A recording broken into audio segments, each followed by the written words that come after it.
a empezar a ver en el transcurso del curso, más desde el punto de vista clínico, que es súper interesante. ¿Qué pasa cuando hay una enfermedad hepática? ¿Qué pasa cuando hay una enfermedad renal, cardíaca? O sea, que afecte cualquier sistema de nuestro organismo. ¿Y cómo puedo evidenciar eso desde el laboratorio? ¿Cómo puedo medir eso en el laboratorio para poder saber si al paciente, si a un individuo le está pasando algo o no, si hay algún tipo de alteración desde cada uno de esos sistemas? Pero antes de llegar a eso, que son las unidades que siguen, tenemos que hablar sobre la parte de calidad, cómo entregar un resultado confiable, cómo saber que si ese resultado que yo estoy entregándole a ese paciente, en el que le estoy diciendo, vea, su hígado se está dañando, ¿cierto? Eso lo hacemos con una prueba que se llama ALT y AST, que ustedes lo van a ver.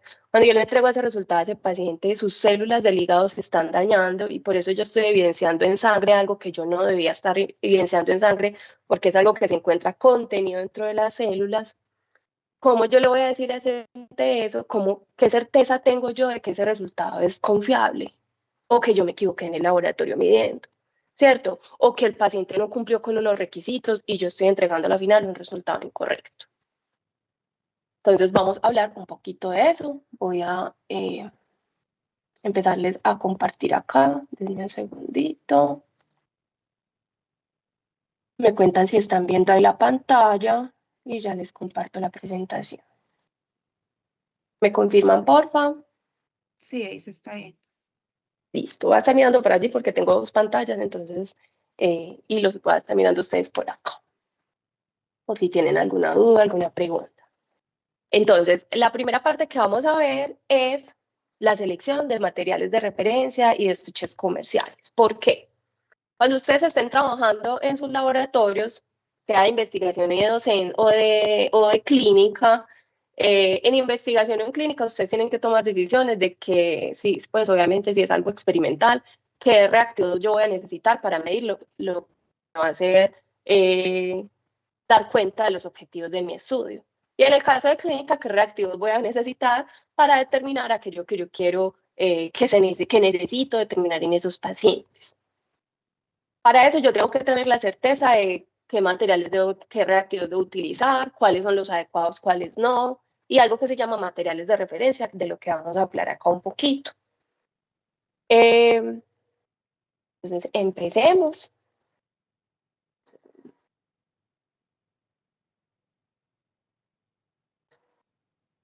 Ya pasamos a la fase analítica que les dije que eran todos los procedimientos relacionados directamente con el procesamiento de la muestra.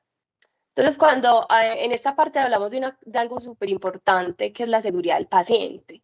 O sea, cómo hacer que todo mi proceso, desde que yo voy a comprar el reactivo, que yo sea lo suficientemente profesional para saber cuál voy a comprar, cuál es el adecuado según lo que yo quiero medir en mi laboratorio, para garantizar que el resultado que yo le voy a entregar a ese paciente o que lo que yo voy a publicar en una revista sea real, no sean datos que son erróneos, que estén dando cuenta de algo que no es.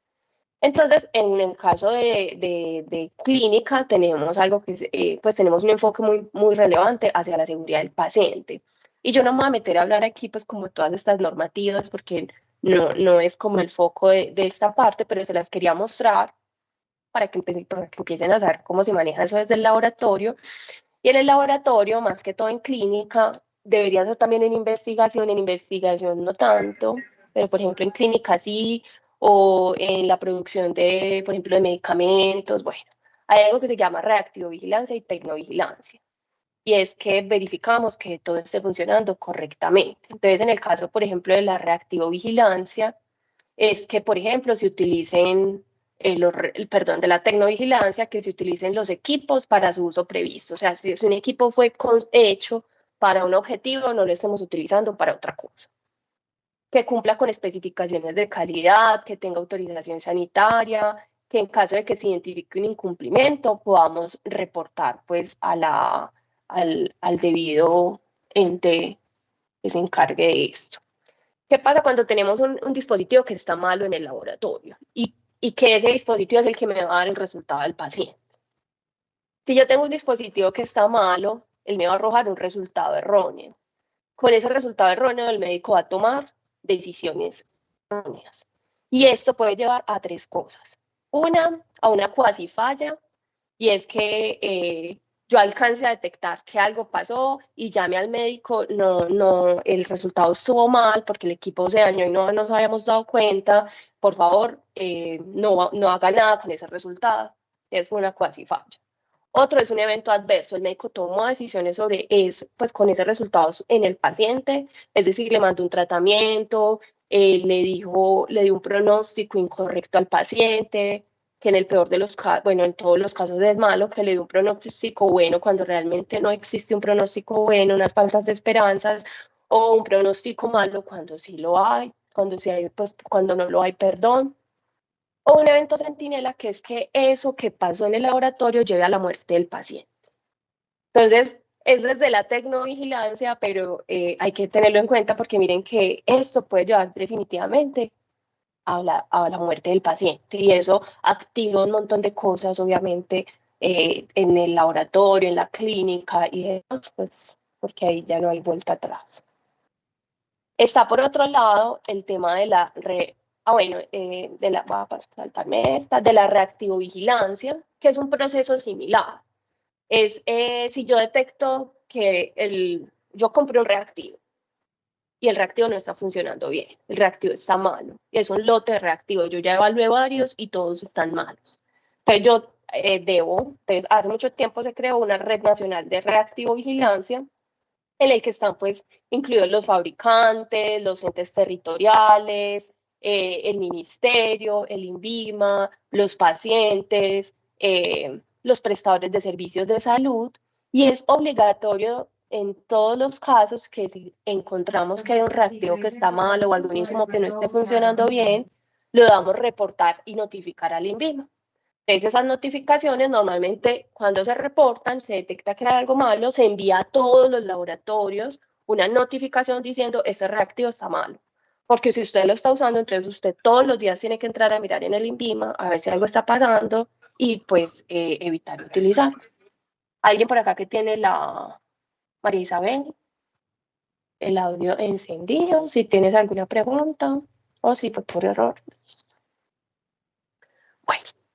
Entonces pasamos de ese tema, del que no vamos a abordar como mucho, solo les quería pues como contar al respecto. María Isabel, ¿tienes alguna pregunta? María Isabel Vázquez. No, señor.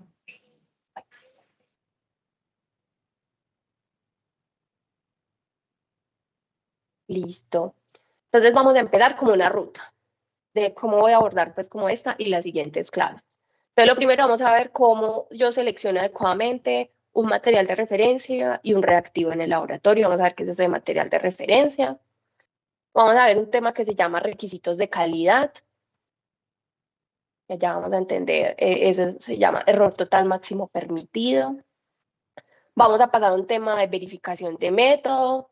No sé si, obviamente por acá no van a responder todos, pero si ya todos vieron metrología 1 y están viendo metrología 2, sería el ideal, porque yo acá desde el punto de vista metrológico, doy como unos brochazos pensando que ustedes ya tienen unas bases o que las van a tener. Entonces no me enfoco tanto en esa parte metrológica, aunque sí les voy a dar como un poquito de verificación y validación sin la parte práctica, porque eso lo hacen en metrología. Entonces les hablo para que entiendan el contexto de eso que se ve por allá en otro curso en clínica, ¿cierto? Como para que empecemos como a integrar. Luego ahí sí, cuando llegamos a todo esto, ahí sí ya implemento mi método en el laboratorio, empiezo a recibir pacientes y establezco una evaluación del control de calidad. Ahí sí ya me voy a mirar si mis métodos están funcionando bien o no están funcionando bien, es decir, si puedo reportar el resultado de ese paciente con confianza o definitivamente no. ¿Cómo se hace eso? ¿Cómo saber en el laboratorio si un resultado está confiable o no, o si de pronto es un error? Entonces, para el tema, pues para este tema inicial, que es la selección de materiales de referencia de estuches comerciales. Los estuches comerciales, pues es el reactivo el que va a reaccionar con mi muestra y que yo voy a poder medir una concentración o una actividad enzimática, ¿cierto? Es este que está arriba, ¿cómo seleccionarlo? Y vamos a mirar también el tema de los materiales de referencia, que son tipos. calibradores y controles. Calibradores y controles. Vamos a empezar con el tema de materiales de referencia. ¿Alguna vez ustedes habían escuchado sobre este tema? ¿Qué saben al respecto sobre los materiales de referencia? Pues por acá ya les estoy dando un brochazo, pero ¿en qué casos se utilizan? ¿En algún momento los han utilizado ustedes en alguna clase?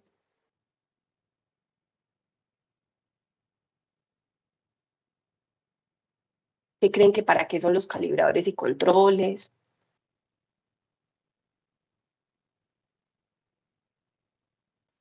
Profe, pues no sé, yo creería que es como para tener un estándar con que compararse, como para saber si los procedimientos que estamos realizando, si están realizándose de la forma correcta y para saber si es un error en el equipo o en la persona al momento de hacer el proceso.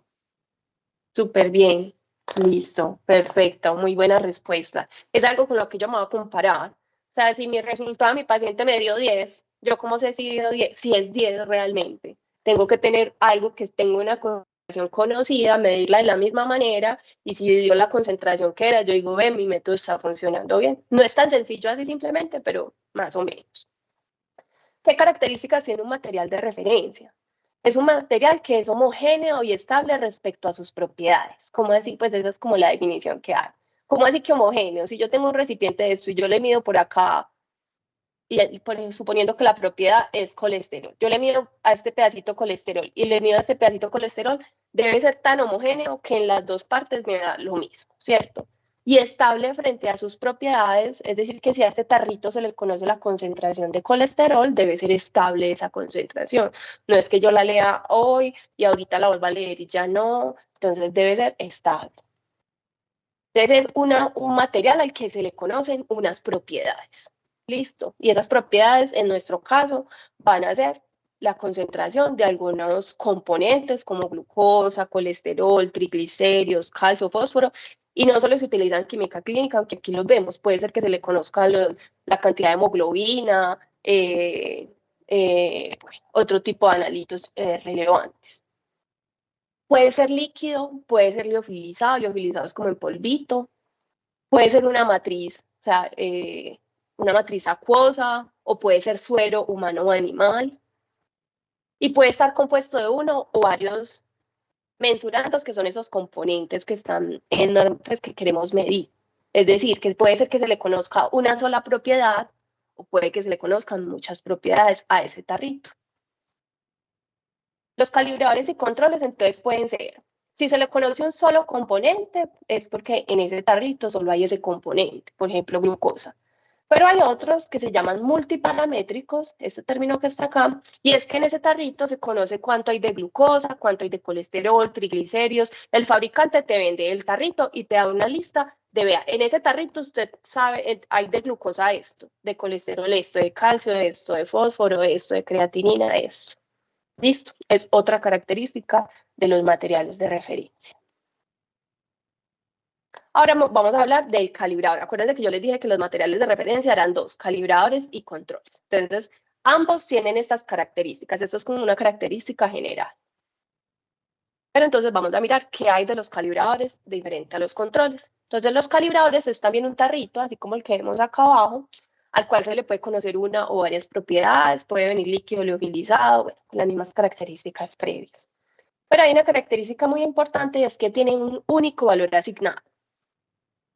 Es decir, que de glucosa, por ejemplo, te voy a decir, de glucosa hay 200 miligramos de decilitro, como el ejemplo que está acá. De colesterol hay 100 miligramos de decilitro. No te dice, mira, de colesterol hay entre 50 y 150 miligramos de decilitro. No, te da un valor exacto de cada analito que se le conoce en ese tarrito. Entonces, esa es una característica. Lo otro es que sirve para calibrar, ¿cierto? Un calibrador sirve para calibrar. Si les pregunto, ¿cuál es la función del calibrador? Calibrar. En este caso es calibrar un método. ¿Qué es calibrar? ¿Qué recuerdan ustedes de esa palabra? Que de pronto la vieron por ahí en metro o en algún momento de lo que llevamos de la carrera.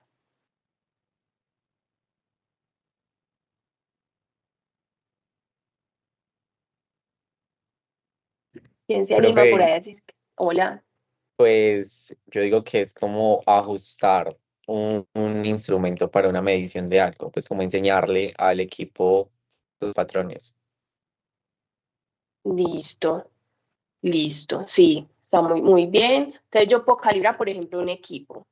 Entonces, para eso, pues realmente la calibración es una relación entre ese material de referencia, que puede ser, por ejemplo, en una balanza, una pesita, o en este caso, una sustancia con una concentración conocida, es esa relación entre eso que se conoce versus la señal que me da el equipo.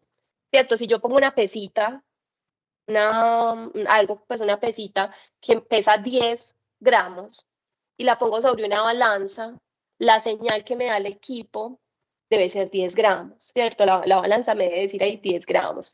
Entonces, esa relación. Si esa relación no está bien, es porque el equipo está descalibrado y bueno, y se pasarán a hacer los ajustes, tal como lo decía Sebas. Pero entonces es una relación entre lo que yo conozco versus la señal que me arroja el equipo. En nuestro caso, que vamos a utilizar fotómetros, va a ser la relación entre una sustancia que tiene una concentración conocida de un analito que yo quiero estudiar versus la absorbancia que me está dando el fotómetro, ¿cierto? Entonces voy a mirar cuál es esa relación. Con eso voy a permitir calcular la concentración de mis pacientes. Entonces, yo no sé si ustedes se acuerdan de esto ¿cómo se llama esto? Esta gráfica que tenemos acá al lado, que la han utilizado posiblemente en otras materias. Una curva de calibración. Curva de calibración. Súper bien. Entonces, en una curva de calibración yo tengo unas concentraciones diferentes de algo, en este caso suponiendo, no sé, triglicéridos, 100, 200, 300, 400. Y cada que yo pongo esto en el equipo, pues mezclado con el reactivo para triglicéridos, cada que yo lo pongo en el equipo me va a arrojar una señal. Entonces, cuando está 100, más o menos me da punto 20 algo. Cuando es 200, más o menos me da punto 50 y algo. Cuando yo le puse al equipo una sustancia que tenía triglicéridos en concentración de 300, el equipo me arrojó esta señal. Y así sucesivamente. Cuando yo hago una curva de calibración, yo puedo calcular la ecuación de la recta y a partir de esa ecuación yo puedo hallar la concentración de una muestra desconocida. Claro, si yo por acá le pongo una muestra X, no conozco la concentración, yo la pongo y me dio por aquí, me dio una absorbancia de 0.70. Teniendo en cuenta esto, yo puedo reemplazar, yo conozco la absorbancia, lo que no conozco es la concentración porque es una muestra X. Podría reemplazar X acá y hallarla, perdón, despejar Y, reemplazar y despejar X, perdón, reemplazar y hallar la concentración de la muestra de mi paciente, ¿cierto? Entonces, todo esto para decirles que la función del calibrador es hallar la concentración de las muestras de mis pacientes. Listo, yo voy a utilizar unos calibradores en química clínica, en hematología, en inmunología. Esto que les estoy mostrando acá es para todas las mediciones cuantitativas en cualquier sesión de laboratorio. Listo. Entonces, para hallarlo, yo necesito unos calibradores a partir que tengan una concentración conocida para hallar la concentración de mis pacientes. Función del calibrador, hallar la concentración de las muestras de mis pacientes. Cuando yo compro los calibradores, vienen así, normalmente viene un solo tarrito. Acá les muestro otros dos, pero estos son los controles, suponiendo pues que fuera este tarrito. El fabricante al que tú le compras te va a decir, ve, de ese tarrito se conocen todos estos analitos, es decir, que es multiparamétrico de albúmina, hay 3.6 gramos decilitro o 36 gramos litro, pues te lo muestra en dos unidades diferentes y te dice que el método con el que se conoce esta concentración en ese tarrito fue a través de este método y así sucesivamente te muestra todos los analitos que se conocen ahí. Eso es lo que te entrega el fabricante. Ahora, ¿qué es esto de los controles? ¿Cómo funciona eso? Los controles ya no es un valor único. Se conoce de ese control un rango. Entonces, por ejemplo, te dice que de triglicéridos hay 190 miligramos de decilitro, más o menos de 176 a 204. Entonces, no te da un valor tan exacto como el calibrado, sino que te da una media y un rango. Entonces te dice, mira, en ese tarrito de triglicéridos hay más o menos esto, de colesterol más o menos esto. Listo, te da un rango. ¿Qué función tienen los controles? Te permite validar los resultados de los pacientes, ¿no? Es decir, que si los controles están funcionando bien, puedo confiar en el resultado de mi paciente.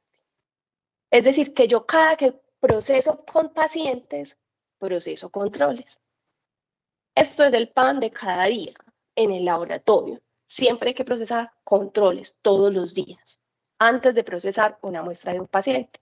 Cuando yo sé que yo me di triglicéridos del control, de ese control, y me dio 195. Y yo digo, ay, ve, mi método está funcionando bien, dio dentro del rango que el fabricante me dio. Puedo confiar en el resultado. No es tan sencillo, les estoy diciendo así, es mucho más grande para yo decir que puedo confiar en un resultado, pero acabamos viendo pues como de a poquito. Entonces, primer objetivo, utilidad, validar el resultado de mis pacientes. Segundo, evaluar el desempeño de mis pruebas.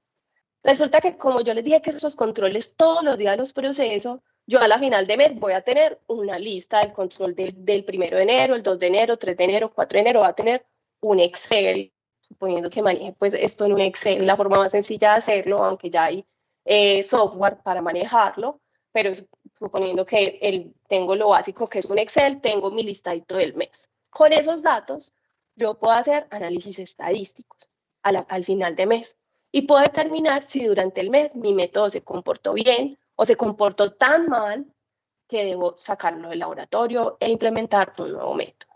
Entonces, el control tiene dos cosas. Uno, validar en mi día a día los resultados de mis pacientes. Y dos, evaluar mensualmente o por lo menos cada 20 días lo vamos a ver, el desempeño de las pruebas de mis pacientes. Entonces, acá les voy a poner un ejemplo. Tenemos un paciente al que le mandaron TSH. TSH es una prueba para determinar si existen problemas a nivel de la tiroides, que lo van a ver ustedes más cuando vean endocrino. El TSH en niveles normales, pues esto es como los valores de referencia. Lo normal es que una persona tenga en sangre entre 0.4 y 4.4 miliunidades internacionales litro. Decimos que está muy bajito si es menor a 0.4 miligramos unidades internacionales litro, miliunidades internacionales litro, perdón, y decimos que está alto cuando tiene eso. En ambas condiciones implica enfermedad. Esta implica hipertiroidismo, aunque parece como lo contrario, pero es así. Esta implica hipertiroidismo y esta implica hipotiroidismo. Listo. En este caso, es importante que yo en mi laboratorio tenga controles en niveles normales, altos y bajos. Listo. ¿Cómo así? Bueno, y el resultado de mi paciente me dio 32.5 miliunidades internacionales, es decir, yo leí en el equipo y el equipo me dio una absorbancia y con los calibradores yo logré convertir esa absorbancia en concentración y me dio 32.5 miliunidades internacionales, es decir, este paciente tiene un hipotiroidismo ni el más berraco, entonces está muy mal. ¿Cómo yo sé si ese resultado está bueno o no? Para eso, entonces, yo compro 3 controles. Un control con una concentración normal, un control con una concentración baja y un control con una concentración alta. Y lo proceso antes de procesar a mi paciente. Entonces, yo empiezo mi día y lo primero que hago es procesar mis controles. ¿Cómo se procesan? Los vamos a ver después. Por el momento, digamos, procesar controles. Entonces, el fabricante me da estos valores. Acuérdense que ahorita les mostré una hojita con calibradores, lo mismo pasa con controles. El fabricante me entrega unos valores y me dice, vea, yo le doy este tarrito, yo no le doy, usted me lo compró, normal, que tiene esta concentración y este rango. Este otro tarrito bajo tiene esta concentración y este rango, y este alto, esta concentración y este rango. Entonces, yo lo mido en el laboratorio. Y el resultado me dio lo siguiente. El control bajo me dio 0.18 miliunidades internacionales litro. ¿Cómo lo ven? ¿Dio bien o dio mal?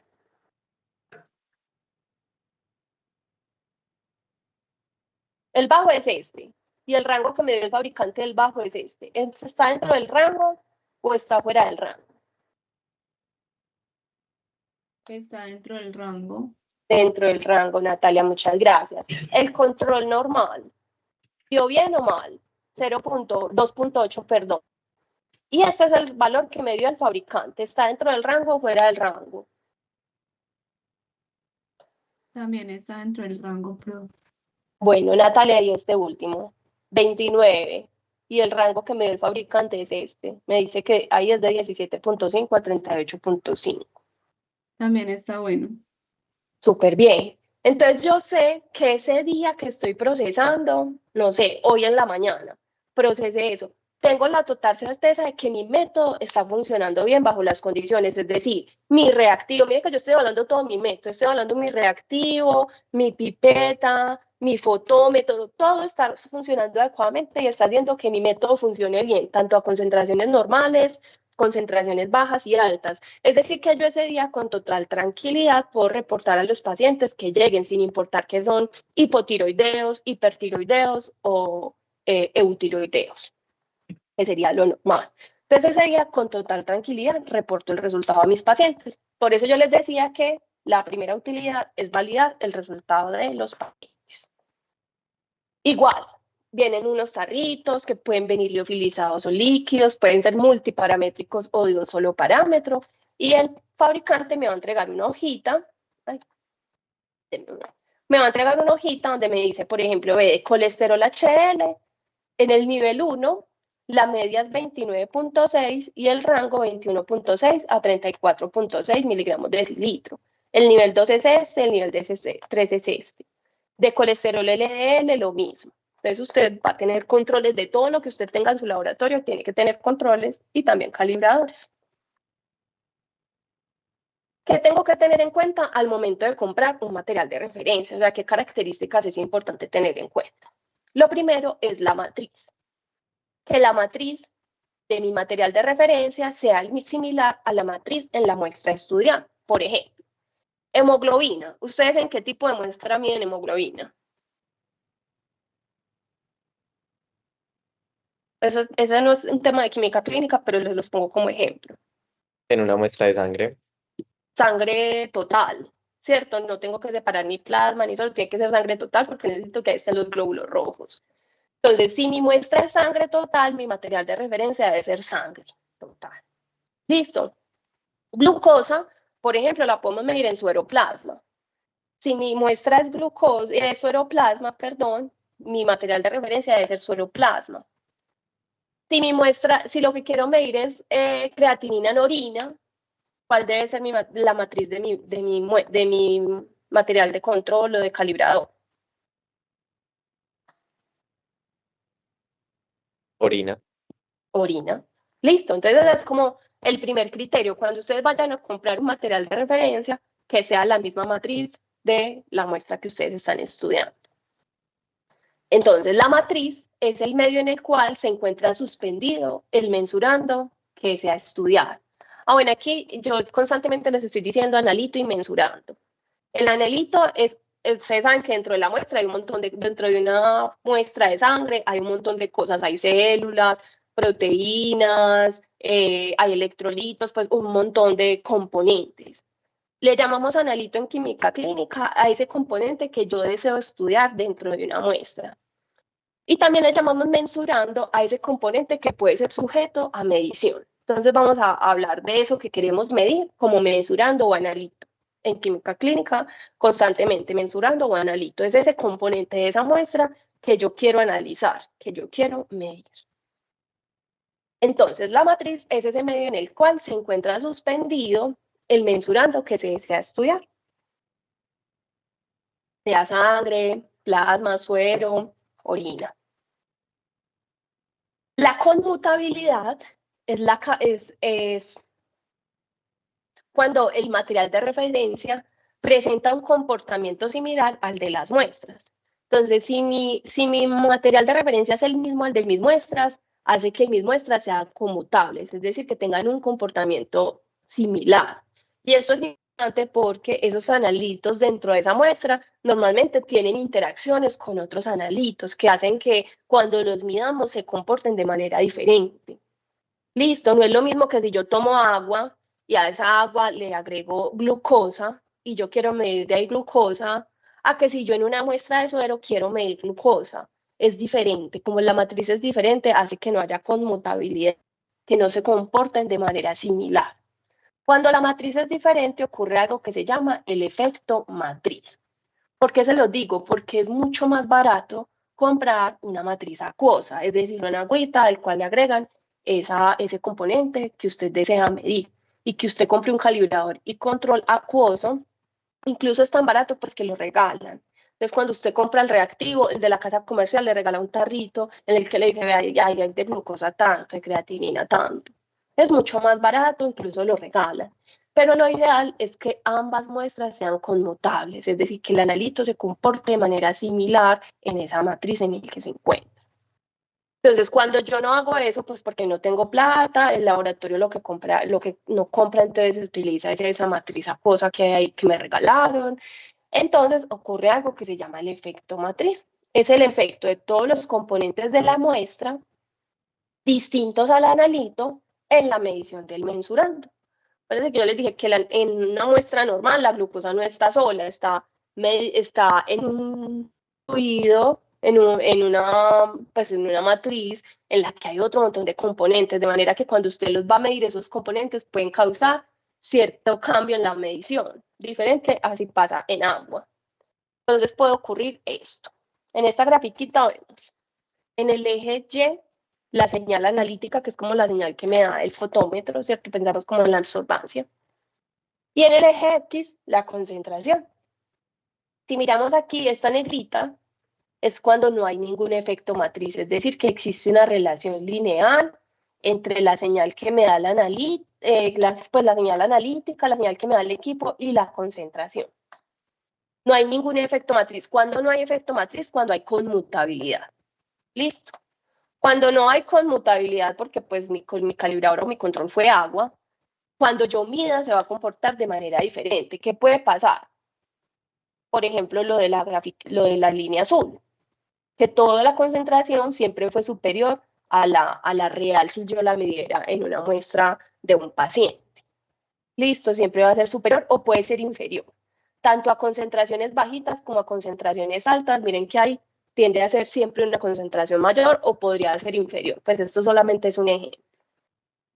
O podría ser que a concentraciones bajitas puede que se comporte muy similar, pero a medida que aumentan las concentraciones hay un efecto, el cambio es mayor y puede ser hacia arriba y puede ser hacia abajo. Listo. Simplemente lo que tienen que tener claro ahí es que cuando mi matriz no es la misma, cuando es la misma hay conmutabilidad, cuando no es la misma se puede ocurrir un efecto matriz y es que todos esos componentes de mi muestra hacen que se comporte de una manera diferente, así fuera el analito inmerso solamente en agua. ¿Vamos bien hasta ahí? Sí, profe. Sí, profe. Seguimos. Entonces tenemos que el primer paso es que sea la misma matriz. El segundo, que este es muy difícil. En la práctica clínica es complejo de tenerlo. Y es que los materiales de referencia hay de dos tipos, de primera y de tercera opinión. De primera es que al que usted le compró el kit, ¿cierto? Yo le compré un kit para medir colesterol a una empresa que se llama Human. Y que a esa misma empresa le vendan los calibradores y controles. Listo. Eso se llama de primera opinión. Y el riesgo es que puede haber un sesgo. Entonces, el de primera opinión es que el mismo fabricante del reactivo te suministre los calibradores y controles. El riesgo es que ellos tienen un sistema optimizado, optimizados pues para el sistema y que pueden enmascarar sesgos del lote. Entonces ellos crean ese material de referencia para que funcione bien para su reactivo. Listo, ellos mismos se están vendiendo el material de referencia. Entonces puede ser, el riesgo es que haya sesgos, cambios que tú no puedas identificar bien porque pues fue creado, es un sistema que está optimizado para que funcione bien. Listo. Lo ideal es que usted compre el material de referencia con otras empresas. Entonces, que su reactivo lo compre con Human, suponiendo, y su material de referencia sea, por ejemplo, de Biosystems. Un ejemplo. Entonces, es una ventaja, evaluación imparcial, y es como la recomendación de la ISO 15189. Es una recomendación. No es que así tengas que ser, pero es una recomendación. ¿Qué pasa? Y esto pasa muy poquito en la práctica clínica porque cuando usted le compra el reactivo al de la empresa, él le dice, listo, porque como dado que tú me vas a comprar el reactivo, yo te voy a dar el material de referencia. Y eso entra normalmente en la negociación de los laboratorios. Listo, yo te compro el reactivo y tú me das el material de referencia, que es muy costoso. Entonces, normalmente entran como en un proceso de negociación, o me lo regalan, o pues, y puede ser sérico, puede ser el adecuado, el de excelente calidad, pero ellos puede que en la negociación o me lo regalan o me lo dejan muy barato. Entonces, en la práctica clínica casi siempre es de primera opinión, pero el ideal es que sea de tercera opinión. ¿Listo? Otro aspecto importante, la trazabilidad. Por acá hay una definición muy larga de trazabilidad, pero ¿qué creen ustedes que es eso de trazabilidad? En palabras sencillas. Les voy a leer la definición. Propiedad del resultado de una medición o el valor de un patrón por el cual pueden ser relacionados con patrones de referencia establecidos, generalmente nacionales o internacionales, a través de una cadena ininterrumpida de calibraciones de sistema de medición, teniendo todas ellas establecidas sus incertidumbres. De manera sencilla, ¿cómo definen ustedes una trazabilidad?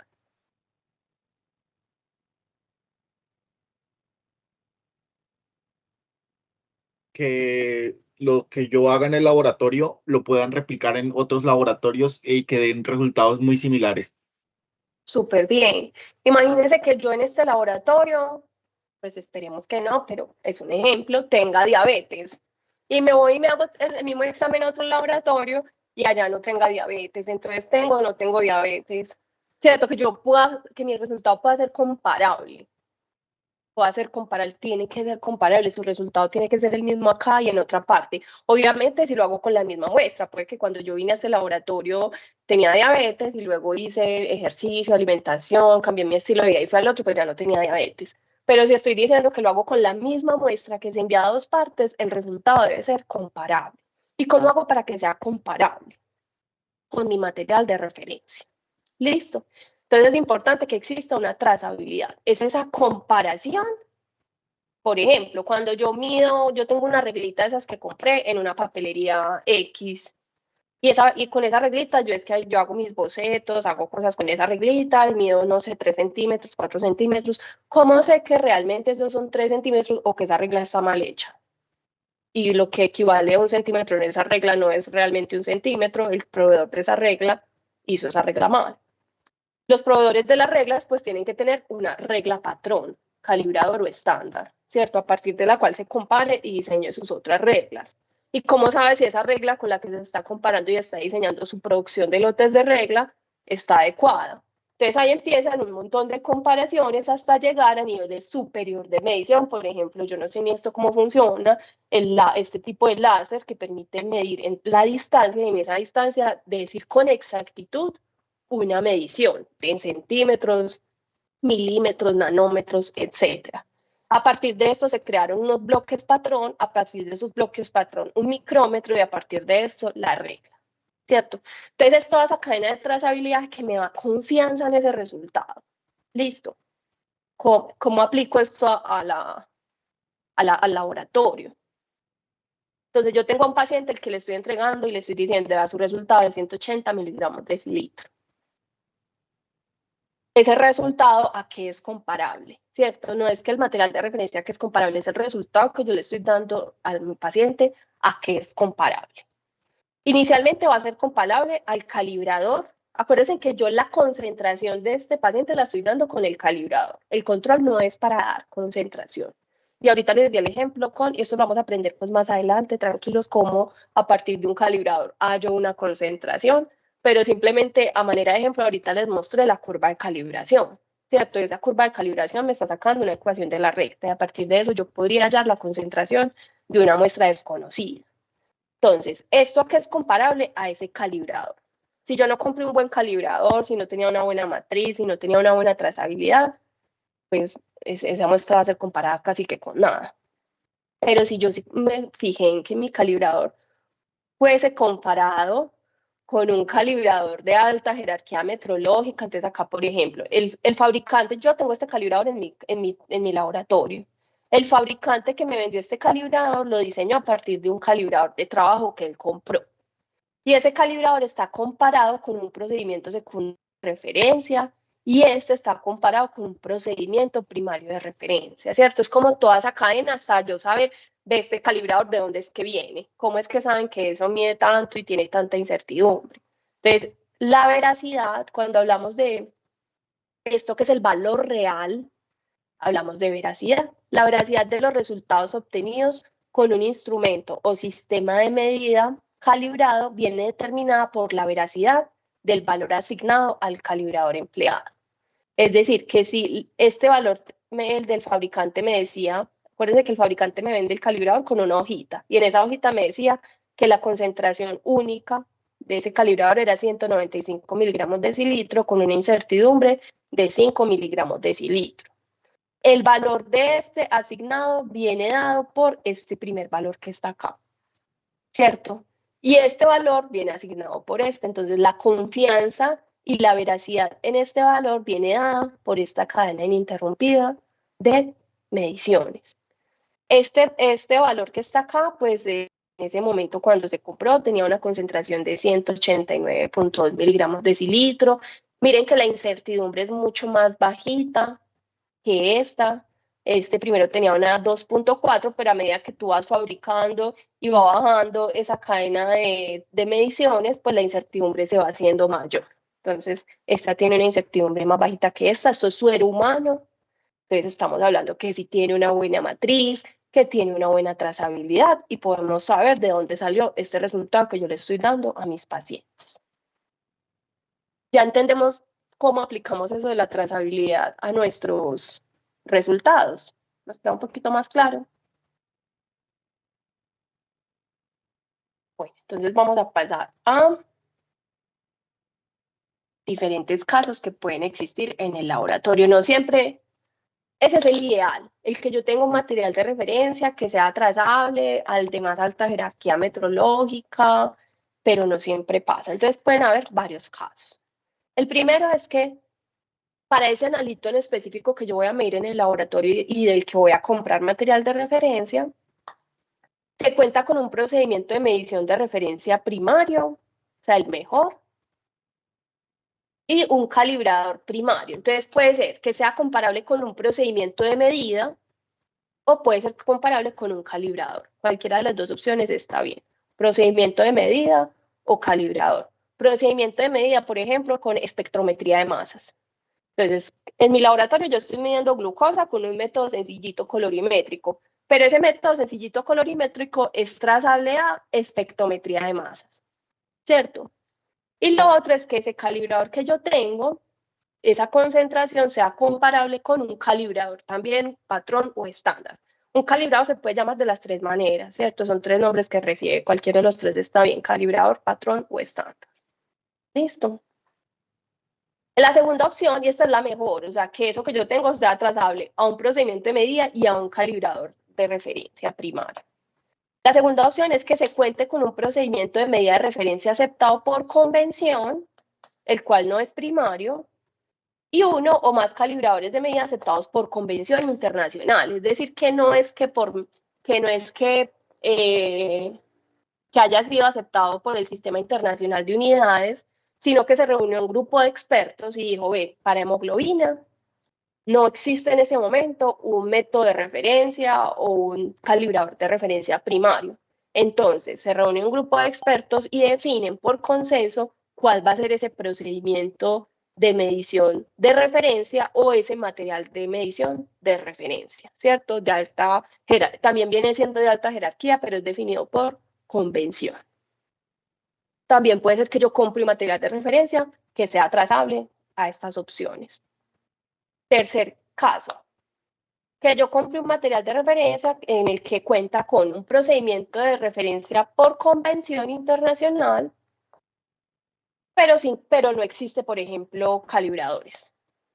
Simplemente que el calibrador es comparado, o sea, la concentración que me está dando ese fabricante, 195 miligramos de cilitro de colesterol, es comparable a un procedimiento de medición, no a un calibrador, a un procedimiento. También existe esa opción, es decir, que haya procedimiento, pero no exista un calibrado. O está el caso 4, que es como lo contrario. Se cuenta con un calibrador de referencia por convención, pero no existe un método de referencia ni por convención, ni trazable al Sistema Internacional de Unidades. Y el último caso es que no exista ninguno de los dos. Y esto pasa mucho con las pruebas nuevas. O sea, un método nuevo que se está implementando, un nuevo biomarcador que se descubrió. En ese momento toca empezar los fabricantes a desarrollar materiales de referencia desde cero. Entonces, esto también es posible que pase. Listo. Puedo tener cualquiera de estas opciones y la quinta es obviamente la menos recomendada, pero en caso de que usted tenga cualquiera de estas, lo importante es que usted diga, vea, para glucosa, mi glucosa es trazable a esto, mi colesterol a esto, mi calcio a esto, que usted sepa cada uno de sus analitos a qué es trazable, sin importar cuál de estas opciones sea. Entonces, primero la matriz, segundo, que sea de tercera opinión, que fue lo que ahorita habíamos dicho acá. Tercero, el tema de la trazabilidad, que usted conozca que es trazable su material de referencia. ¿Cómo usted sabe a qué es trazable su material de referencia? Eso se lo debe el fabricante al que usted le está comprando, le va a comprar, porque usted puede decir primero, muéstreme todo que yo quiero saber usted qué tiene para saber si sí le voy a comprar, qué matriz tiene, a qué es trazable, y usted ya toma decisiones. Entonces él le manda esta hojita donde le dice, vea, yo tengo este material de referencia al que se le conocen todos estos analitos por estos métodos. El valor es este. La incertidumbre, esto lo van a ver, incertidumbre expandida, en el laboratorio también lo vamos a ver. Las unidades son estas y es trazable a esto. Usted ya va y mira si le parece o no le parece. Puede ir a investigar qué es esto de RMDA 470 y FCC. Puede ir a mirar a qué corresponde ese tipo de trazabilidad. Si eso es un material de referencia, si está trazable es a un método, aquí es trazable. Y por ejemplo, acá también te dicen, vea, esto es uno, no recuerdo qué significan estas siglas, específicamente pues de este fabricante, pero recuerdo que es un material de referencia que ellos desarrollaron. O sea, es interno de ellos. Entonces ya usted ahí también toma decisiones, ve si es que es lo único que hay, porque usted se va y busca y veis que no hay nada. Entonces, si no hay nada, pues me voy con esa opción y lo justifico, pero si hay otro proveedor que está ofreciendo un material de referencia para ese analito, no sé, fosfatasa ácida, y que si es trazable a cierto pues material de referencia, pues calibrador, o si es trazable a un procedimiento de medida, pues prefiera esa segunda opción. Bueno. ¿Dónde ustedes pueden buscar al respecto? Por ejemplo, yo quiero saber, este proveedor me está vendiendo esta fosfatasa ácida. Y él me dice que no, que es, pues, que es trazable a uno de él. Y yo, ¿cómo sé si es que no existe nada? Y eso es lo que hay. Existe una paginita que se las voy a dejar por acá, que es de este Comité Unido para la Trazabilidad en el Laboratorio Médico, que se creó en el 2002, y ellos se crearon precisamente para generar una base de datos mundial de materiales de referencia, donde usted puede entrar a buscar cada analito y le sale si para ese analito existe material de referencia primario, calibrador o procedimiento de referencia. Venga, entremos y hacemos el ejercicio. Déjenme aquí. Denme un segundito. Para mostrarles por acá la paginita.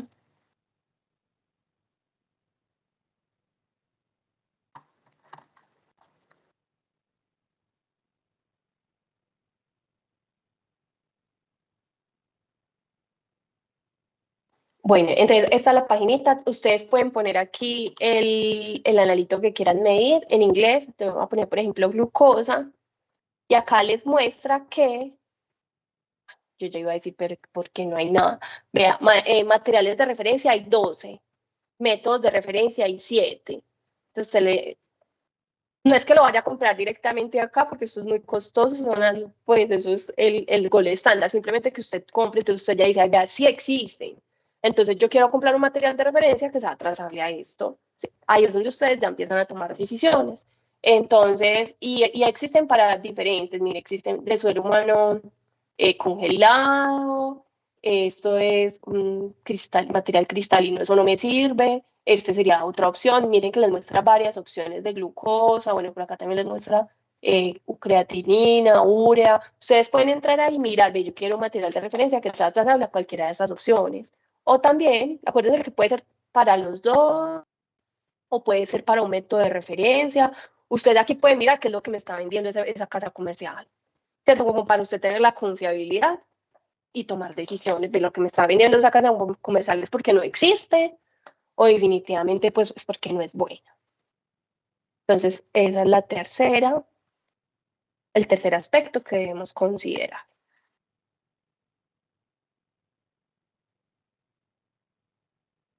Ay, espérenme.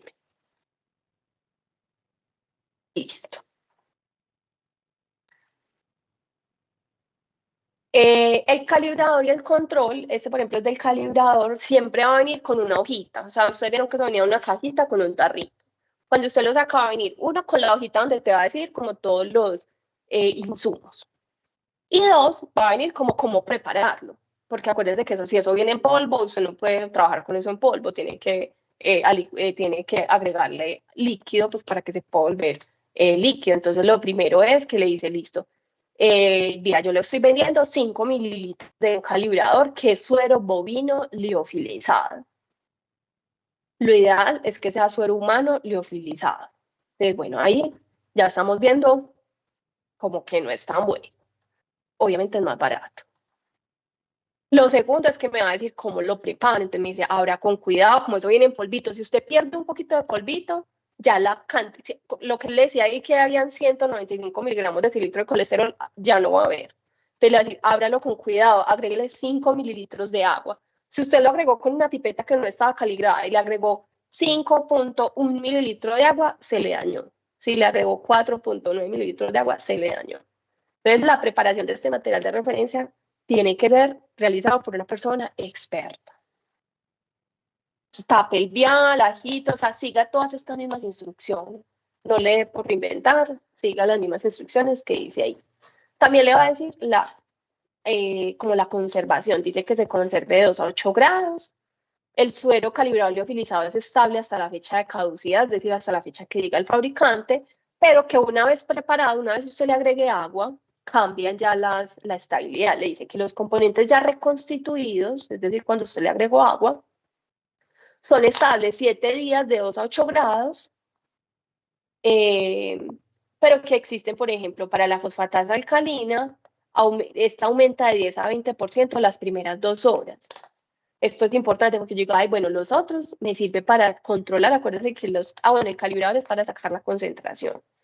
Me sirve en el momento o en una semanita para el resto de analitos, pero para este tiene que ser, lo preparo, mido. Entonces, eso es importante y esto es para este calibrador, es un ejemplo, pero va a variarse dependiendo de lo que ustedes vayan a comprar. Y le dice que los valores de concentración asignados para cada componente y su trazabilidad se muestran en la hoja de valores adjuntas. La trazabilidad solo se asegura empleando los reactivos y procedimientos de medida recomendados por esa empresa. También los controles vienen con una hojita similar donde le dice qué es, cómo se prepara, cómo se conserva y el tema de valores asignados. ¿Dudas acá sobre calibradores y controles? Ay, aquí me faltó un aspecto súper importante. Entonces dijimos que era importante tener en cuenta la matriz, que fuera de tercera opinión, el tema de la trazabilidad. Y en el caso de los controles hay otro aspecto que es súper importante tener en cuenta. Y es que los controles, acuérdense que uno puede comprar control bajo y alto, es decir, normal y patológico, o puede comprar 3 niveles, bajo, normal y bajo a patológico, normal y alto patológico. Uno lo puede comprar de 2 niveles o 3 niveles o los niveles que necesite. Para la mayoría de los analitos en el laboratorio se utilizan solo 2, pero hay algunos donde es necesario 3, como por ejemplo ahorita en el ejemplo con TSH. Entonces, el otro criterio que les quería contar era que los niveles de controles que ustedes elijan deben estar en puntos de decisión clínica. Entonces, no cualquier tipo de nivel. Elijan los niveles que te permitan controlar puntos importantes de decisión clínica según el tipo de analito. Por ejemplo, si yo sé que glucosa, lo normal de glucosa es de 70 a 99, mayor a 99 es prediabetes, mayor a 126 diabetes, menor a 70 y una hipoglicemia. Entonces debo comprar controles que me permita asegurar que mi método está funcionando bien en cualquiera de esas alteraciones clínicas. Entonces, comprar controles en puntos, con concentraciones en puntos de decisión clínica. Listo. Ahora nos vamos para los reactivos. ¿Vamos bien hasta ahí o tenemos dudas? Sí, todo claro. Listo. Reactivos. Entonces, lo primero que tengo que tener en cuenta cuando voy a comprar un reactivo, y esto les va a pasar mucho, ustedes están en el laboratorio, cualquiera que sea, investigación clínica, y se reúnen y dicen, listo, entonces vamos a medir troponinas. Troponinas es una proteína que, pues, para la parte cardíaca tiene un papel muy importante en la medición en el laboratorio. Me permite identificar si un paciente acaba de pasar o no por un infarto. Es una prueba que hay que medirla así rápido y debe ser lo suficientemente sensible para usted determinar concentraciones tan bajitas que le permita decir si el paciente acaba de pasar por un infarto. Entonces, lo primero que le van a decir, listo, queremos empezar a implementar en este laboratorio troponinas. O para esta investigación vamos a medir troponinas. Y le dicen, no sé, a cualquiera de ustedes que esté trabajando en ese laboratorio, por ejemplo, Dana Camila, ¿qué tipo de método me recomiendas? O sea, tenemos que comprar el mejor para este laboratorio. Entonces, usted, Dana Camila, ¿qué va a leer? Usted se va, busca en libros, artículos científicos donde se han comparado diferentes métodos, cuál es el mejor, cuál se ha encontrado una mejor aplicación. Entonces, lo primero que tenemos que hacer en el laboratorio es leer. Cuando usted le dicen, listo, a usted le van a decir, obviamente usted es el experto, usted es el microbiólogo, entonces, ¿qué método nos recomiendas montar para troponina? Váyase a leer y a estudiar. Entonces uno va, busca los libros, ahorita les voy a recomendar uno muy bueno de laboratorio, y en artículos científicos recientes en el que hayan comparado diferentes métodos para medir troponinas y cuál se ha encontrado que es el mejor. Y váyase con eso, vea, el mejor método es este. Una cosa es que el mejor método sea una cosa inalcanzable, que sea altamente costoso y poco eficiente en el laboratorio. O sea, no me vaya a decir que el método va a ser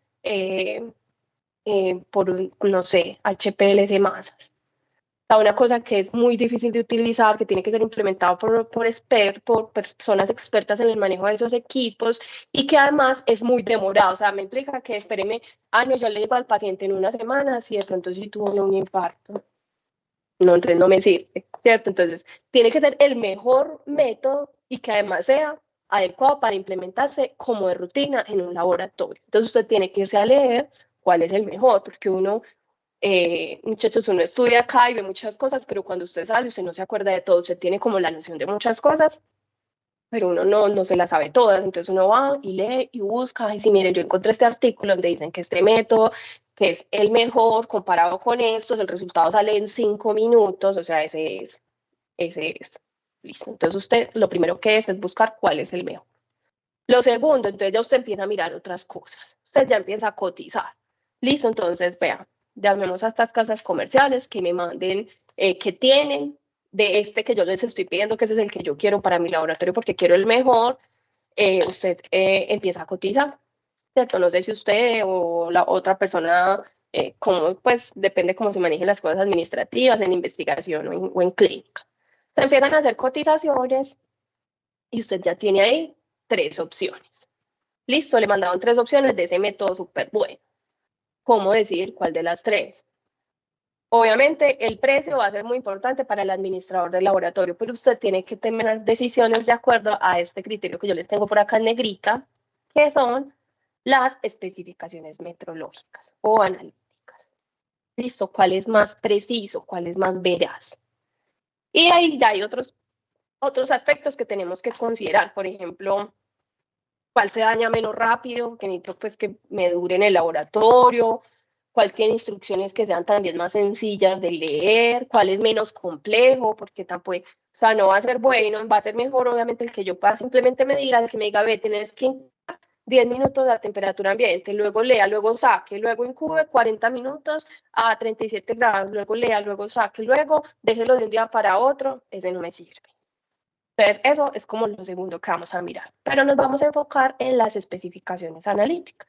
Entonces, cuando nosotros compramos un reactivo, por ejemplo, este es, creo que colesterol LDL, que viene con 2 reactivos diferentes, viene acompañado también de una hojita.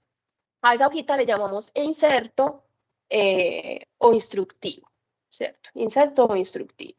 Esa hojita es la que le explica a usted todo, le explica cómo procesar, cómo montar, es un paso a paso. Esto lo acabamos de ver. Bueno, otro aspecto que tenemos que tener en cuenta, entonces, el método, qué tipo de método es, y esto lo vamos a tener en cuenta más que todo para saber cómo voy a procesar. El instructivo te dice, toda esa hojita te dice si es un método enzimático, existen diferentes tipos de métodos, por ejemplo, los enzimáticos que utilizan en su reacción, pues, enzimas, como glucosa oxidasa, glucosa hexoquinasa. Existen químicos donde usted simplemente agrega un reactivo y si está presente el componente que usted va a medir, reacciona con ese componente inicial dentro del reactivo y va a generar un cambio de color, por ejemplo. Ahí no hubo una interacción con enzimas, entonces esos son químicos. Existen otros físicos, como por ejemplo electroforesis de proteínas, que también podríamos medir en el laboratorio, y algunos inmunológicos, donde se utilizan son anticuerpos específicos contra algo que yo quiera medir. Por ejemplo, la TSH es una medición que utiliza anticuerpos específicos contra la TSH. Vamos a medir también en el laboratorio, por ejemplo, albuminuria, y para eso utilizamos también unos anticuerpos específicos. Entonces, el método te lo explica el instructivo. El instructivo, nosotros vamos a tener un instructivo para cada laboratorio. Entonces, ustedes deben familiarizarse con este documento. Yo hoy se los voy a explicar, pero mañana en el laboratorio lo van a tener, lo van a leer y van a tratar de interpretar y sacarte información de ahí. ¿Por qué es importante entender el instructivo? Porque él es el que le va a decir cómo se va a procesar, cuáles son las limitaciones que tiene esta prueba, cuáles son las ventajas y cuáles son las características metrológicas que yo les dije que eran importantes para tomar decisiones. Vamos a empezar a mirar como las partecitas del instructivo. Lo primero que nos muestra el instructivo es el fundamento del método, y ahí es donde usted puede ver, esto es un método enzimático, químico, inmunológico, es un método colorimétrico, no. Entonces, miremos acá un ejemplo. La glucosa presente en la muestra origina, según las reacciones acopladas descritas a continuación, un complejo coloreado que se cuantifica por espectrofotometría, perdón. Entonces vemos acá la glucosa que reacciona con oxígeno y agua, y que acá por medio de la glucosa pues produce una oxidación de la misma, generando glucónico y peróxido de hidrógeno. Y luego vemos acá que ese peróxido de hidrógeno reacciona con otros 2 compuestos en presencia de peroxidasa y genera un compuesto coloreado que es la quinona imina. Entonces acá vemos que esto es un método enzimático colorimétrico. También te explica acá qué contiene. Entonces yo le vendo varias presentaciones. Está la del reactivo de 50 mililitros, de 200 mililitros, de 500 mililitros y de 1 litro. Usted compra. Perdón, según la necesidad. Si usted procesa muchas glucosas, pues compra un reactivo grande. Si procesa poquitas, pues uno más pequeñito. Y le dice que contiene ese reactivo. Entonces, por ejemplo, acá le dice, el reactivo contiene fosfatos, contiene fenol, este fenol que aparece acá, contiene esta glucosa oxidasa, contiene esta peroxidasa, esta aminoantipirina, está un pH de 7.5 para que la reacción se dé. Entonces, también te dice que contiene, y además te dice que viene también con un patrón. Recuerdan que el patrón es lo mismo que calibrado o estándar. Y recuerdan que yo les dije que las casas comerciales a veces lo regalan. Este lo regala. Entonces me dice, yo le regalo con el kit un patrón al cual se le conoce la concentración de glucosa, urea y creatinina. Y acá me dice cuál es la concentración de los 3 y me dice que es un patrón primario acuoso. ¿Qué más trae este instructivo? La conservación. Entonces dice que del reactivo. Acuérdense que ya hablamos de calibradores y controles, ahora estamos hablando del reactivo. Dice que el reactivo y el patrón son estables hasta la fecha de caducidad, siempre que se conserven bien cerrados y se evite contaminación durante su uso. Y dice que el reactivo está malo si hay presencia de partículas. Entonces usted mira como el reactivo y lo mueve y le ve como cositas por dentro, está malo.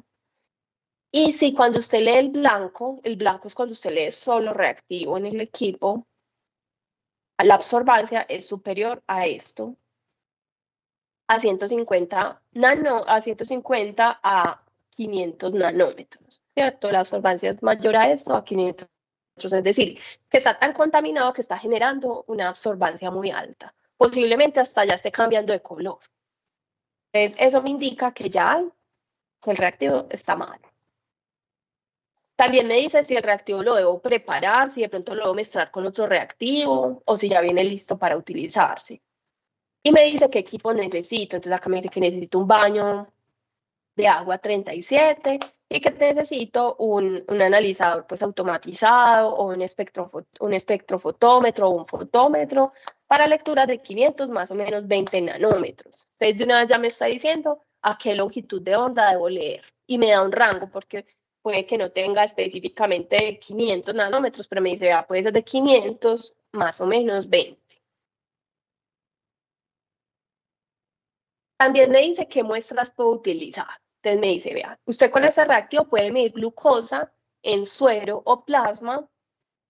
Dice que el suero o plasma debe separarse de los elementos celulares lo antes posible para evitar glucólisis. Yo creo que eso lo vieron con el PRO3. Y que se puede utilizar también un tubito que tenga con fluoruro sódico, que venga con fluoruro sódico para evitar pues como la glucólisis. Entonces acuérdense que si voy a utilizar anticoagulante o no, acá me dice cuáles anticoagulantes puedo utilizar, en este caso me está recomendando este, y si no me dice otros es porque también puedo utilizar otro tipo de anticoagulante, CDTA, aquí es donde te dice si puedo utilizar otros no, por ejemplo, aquí la glucosa en suero plasma es estable de 5 días de 2 a 8 grados, los anticoagulantes como la heparina, el EDTA, el oxalato y el fluoruro no interfieren, eso quiere decir que puedo utilizar cualquiera de esos. Y si yo les dijera, ve, pero en el laboratorio un médico tomó una muestra de un paciente en líquido cefalorraquídeo, ¿cierto? O sea, de acá de la columna tomó muestra y me trajo la muestra de líquido cefalorraquídeo porque quiere que le midamos los niveles de glucosa en líquido cefalorraquídeo. ¿Será que con este reactivo lo podemos medir? ¿Qué creen ustedes? Pues este reactivo mide glucosa. ¿Qué creen ustedes? ¿Lo podremos o no lo podremos hacer? Pero ahí especifica como que es en suero y en plasma, ¿no? Muy bien, listo, Diana. Ahí se especifica que es en suero o en plasma. Es decir,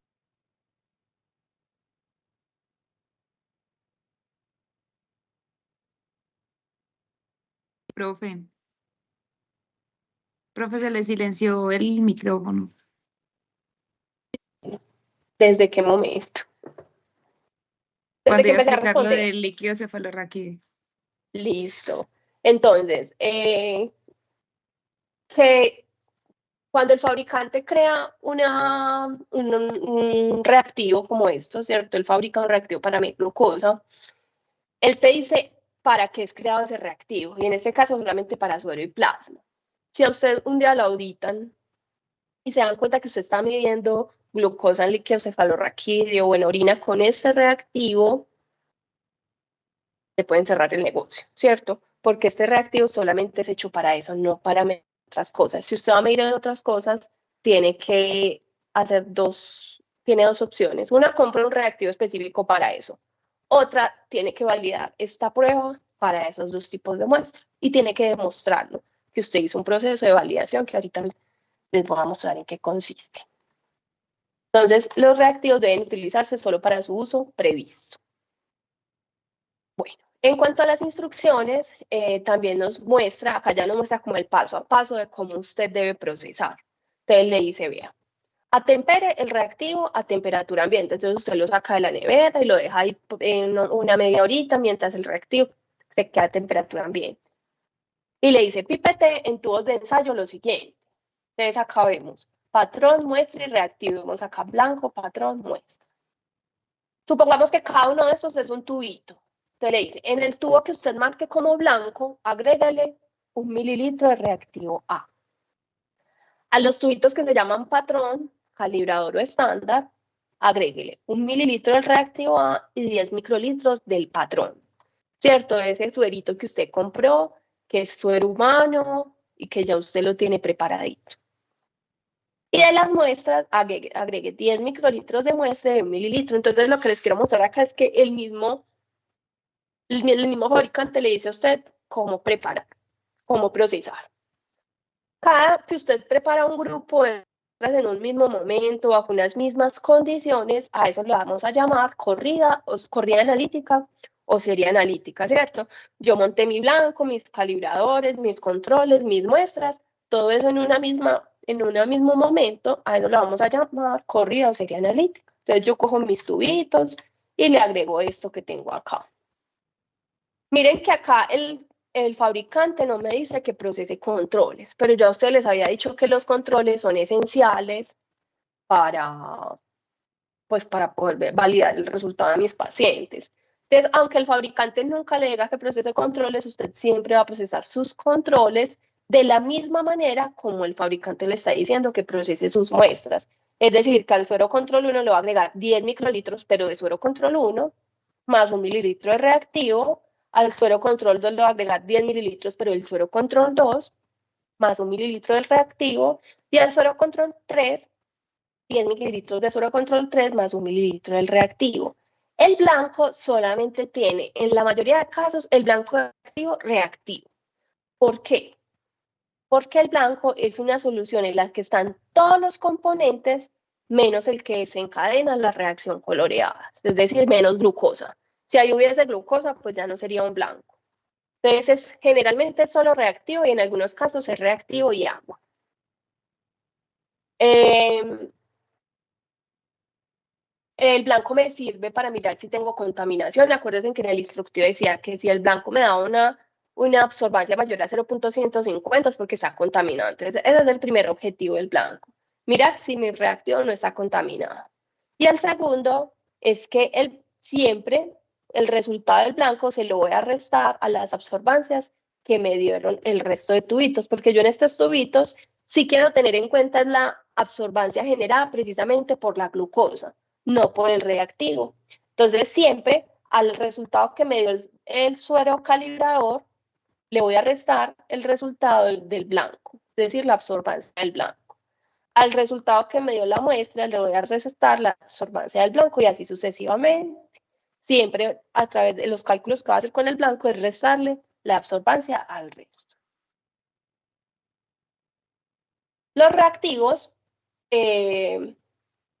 existen diferentes tipos de reacciones que vamos a tener en cuenta, porque cuando estemos programando mañana el equipo, van a ver que el equipo me va a decir qué tipo de reacción es. Entonces, ¿cómo identificar qué tipo de reacción es?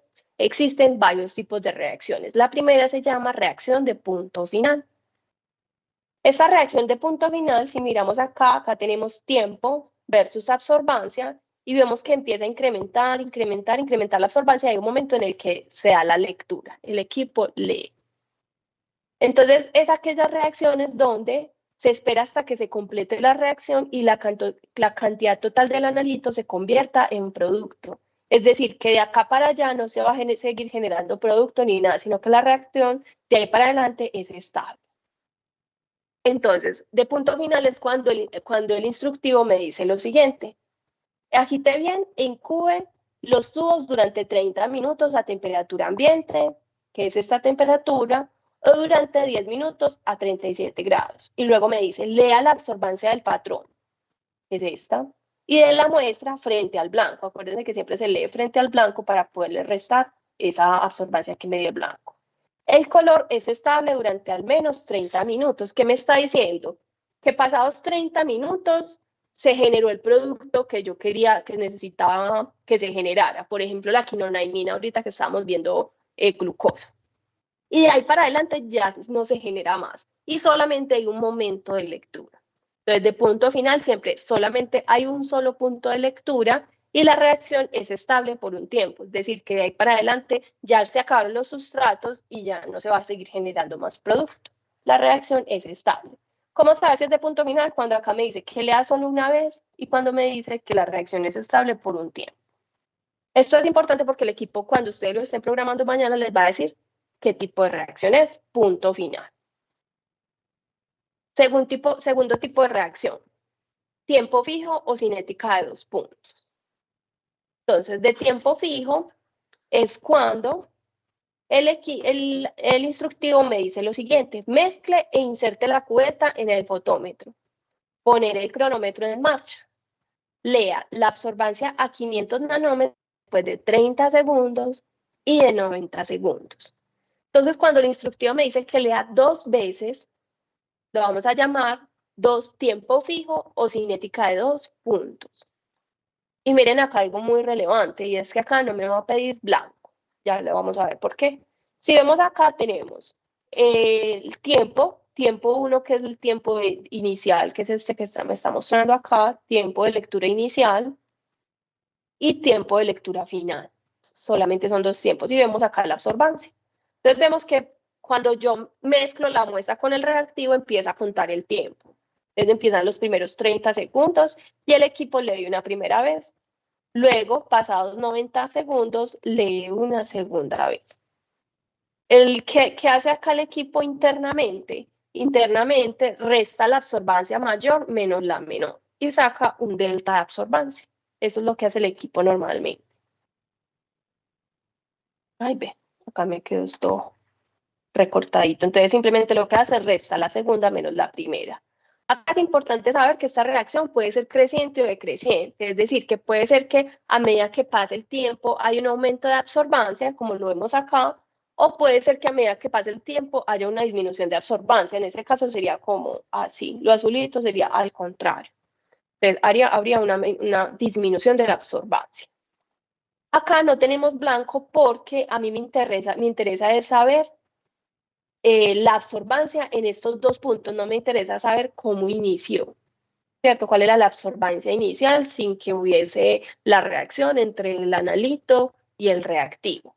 Me interesa saber qué pasó en estos 2 puntos. Por eso en estos tipos de reacciones de tiempo fijo o cinética de 2 puntos, el instructivo no te dice que utilices blanco. En ese caso, pues no utilizas el tubito del blanco.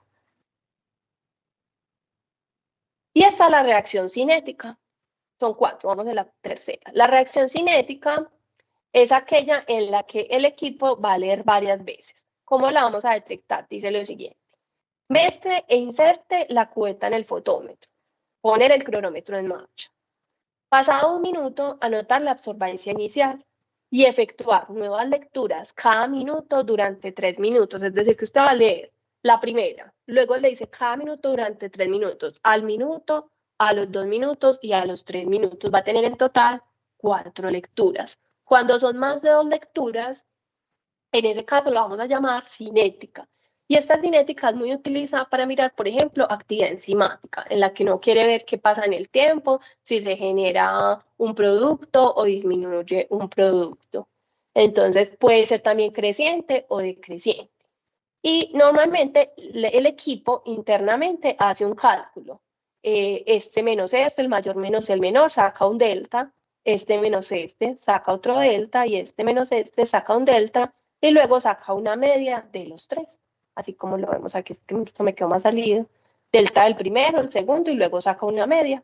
Con esa absorbancia final, yo voy a sacar mi concentración de mi analito, que ya después les voy a enseñar cómo hacemos esos cálculos. Simplemente aquí les quiero mostrar que existen diferentes tipos de reacciones que vamos a ver en el laboratorio. En este caso tampoco necesito blanco, porque digamos que necesito es ver el cambio en el tiempo de ese producto que se está generando o se está disminuyendo, y no me interesa saber cómo empezó todo. Entonces acá no necesito blanco. Y finalmente hay uno que vamos a utilizar en una de las pruebas de laboratorio, que es cuando midamos bilirrubinas, que se llama método diferencial, modo diferencial. En este modo diferencial vemos que además del blanco de reactivo que ya conocemos, que es el reactivo solito o el reactivo con agua, miren que por ejemplo acá es reactivo más agua, nos muestra otro blanco diferente, blanco de muestra. En este tipo de reacciones, a cada muestra le debemos hacer un blanco. ¿Qué es eso del blanco de muestra? El blanco de muestra se utiliza para reducir la interferencia de algún componente que en la misma pudiera causar al proceso. Entonces resulta que cuando nosotros restamos el blanco de reactivos, porque el reactivo de por sí ya tiene un colorcito, algo que genera una absorbancia. Esa absorbancia pues no la necesito en mis reacciones. Pero acá ya en blanco de muestra es que en la misma muestra al interior hay algún componente dentro de esa muestra que puede interferir con la medición. Entonces necesitamos tener ese blanco. Acá en este ejemplo muestran que la muestra se mide con uno de los reactivos, el reactivo AT, el blanco de muestra. Y parece que ahí hubiese una medición de un componente que le vamos a restar a la reacción final. Aquí tenemos en la muestra, que es la reacción final, 100 microlitros de muestra más 1 mililitro de reactivo de trabajo. Ese reactivo de trabajo está preparado con otro reactivo más ese reactivo AT. Entonces lo que quiere acá es restarle, además de digamos, la absorbancia generada por el reactivo, restar la absorbancia generada por algún interferente con este primer reactivo de la reacción. Entonces acá vamos a tener dos restas. La resta del blanco de reactivo, la resta del blanco de muestra, y todo eso se lo vamos a restar a la muestra como tal. ¿Qué más nos va a informar? Listo, ya ahí terminamos con los tipos, o sea, los tipos de reacciones que lo podemos ver en el paso a paso. Mire que todo eso lo vamos distinguiendo, el paso a paso que me va explicando el mismo fabricante, cuánto agregar, a qué temperatura incubar, cuánto tiempo debo incubar y cuántas veces tengo que leer en el equipo. Yo puedo programar el equipo y el mismo equipo se encarga de leer cada 2 veces, cada 3 veces, cada determinado tiempo. Lo importante es que yo sepa qué tipo de reacción es para poderle decir al equipo cómo es que va a leer. ¿Qué otra información nos da el instructivo? El instructivo nos dice los cálculos, la concentración de glucosa, nos dice cómo calcular la concentración, por ejemplo, de glucosa. Para eso utilizamos el calibrador, pero esto se lo voy a explicar para el siguiente laboratorio, que es el cálculo del factor de calibración. Nos da también la información del patrón que él suministra, que ya hemos visto que contiene glucosa, urea y creatinina, pero nos da aquí una sugerencia y nos dice, vea, el calibrador con el patrón acuoso suministrado puede causar sesgos, especialmente en algunos analizadores. En estos casos se recomienda calibrar utilizando un patrón de base sérica. Y te dice acá que pues te lo muestra para que usted lo compre. Nos da también unos valores de referencia. Entonces, esos valores de referencia son importantes para la interpretación clínica. En el laboratorio ustedes van a medir muchos analitos. Entonces, ustedes casi siempre nos preguntan, ve, y me dio esto, ¿eso es normal? ¿O es que está enfermo? ¿Cómo saben eso? Entonces, el mismo instructivo te da unos valores de referencia, pero que tenemos que mirar con mucha cautela.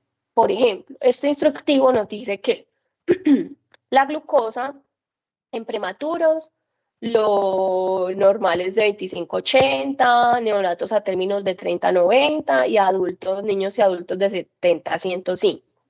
Sin embargo, me dice que esa información la sacó de esta clasificación y diagnóstico de diabetes mellitus y otras categorías de intolerancia a la glucosa de un artículo de 1979.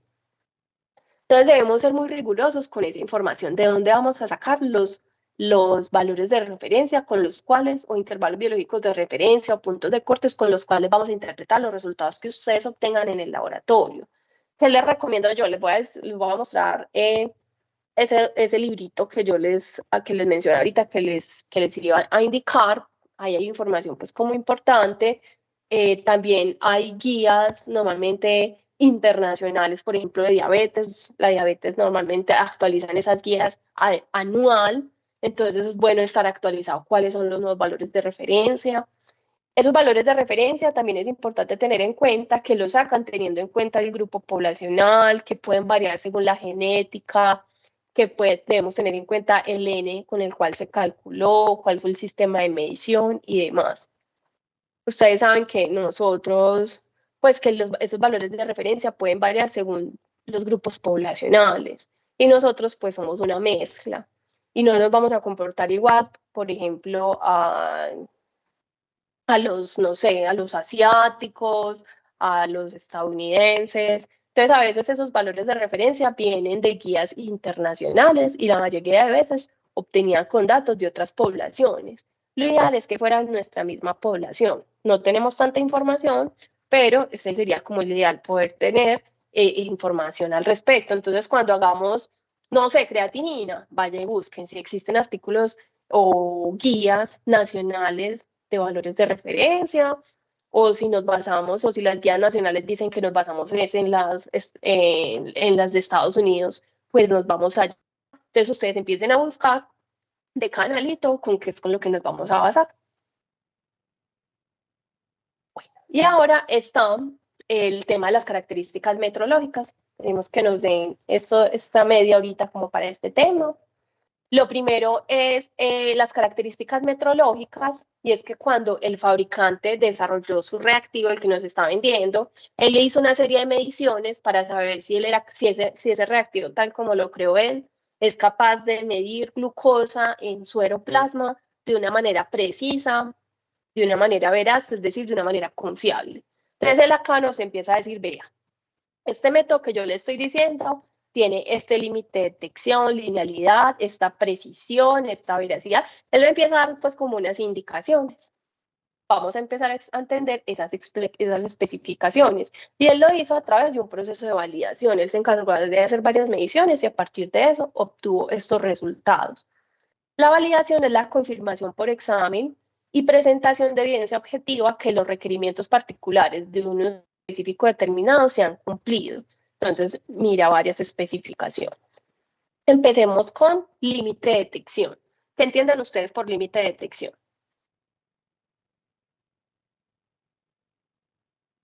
¿Qué me está Como el mostrando acá el valor, fabricante? como el valor Natalia. más bajo que este método pues puede captar. Listo, súper bien. El valor más bajo que el método puede captar. Y esta información que te las estoy explicando acá, te las explico en la guía de selección de estuches comerciales, que yo creo que ya les llegó y que la deben estudiar para el día de mañana, junto con la parte de equipos, pero en la parte de equipos, que es una guía muy grande, nos vamos a enfocar en la parte de fotómetros. ¿Listo?